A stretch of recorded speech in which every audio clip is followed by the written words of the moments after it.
du côté des neuros, l'intérêt, c'est de savoir si on trouve des marqueurs du trouble de stress post-traumatique. C'est un trauma qui dure plus d'1 mois. C'est la présence du passé dans le présent comme présent.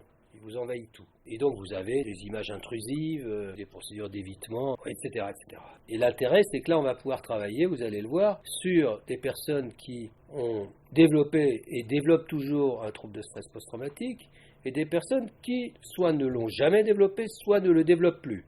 Donc ça sera très intéressant parce qu'on va avoir des marqueurs de troubles de stress post-traumatique et des marqueurs de la résilience. On a réussi à avoir 192 personnes, dont un groupe contrôle, c'est-à-dire des gens du cercle 4, de Caen, et qui nous servent de groupe contrôle témoin.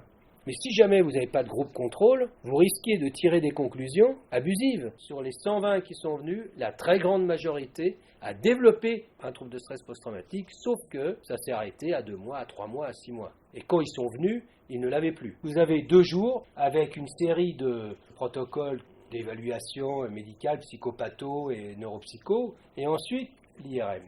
Il y a quelque chose qui s'est fait à Londres, sur lequel a travaillé Pierre Gagnepin, qui a testé ce protocole TNT, Think Nothing. Chose toute bête, vous avez marqué bateau, pas une image, bateau, et à côté l'image d'une maison.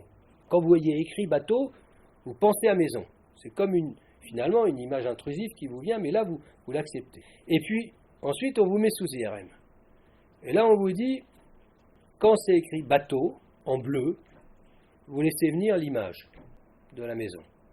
Si jamais c'est écrit en rouge, vous évacuez l'image de la maison. Donc vous refusez l'intrusion de cette image. Ça marche pour ceux qui n'ont pas de trouble de stress post-traumatique. Ceux qui développent un trouble de stress post-traumatique sont dans l'incapacité d'évacuer l'image intrusive de la maison. La première chose à faire quand il y a un attentat et si la personne, évidemment, n'est pas trop atteinte physiquement, c'est surtout pas arriver et commencer à la plaindre. Surtout pas. C'est de lui donner quelque chose à faire.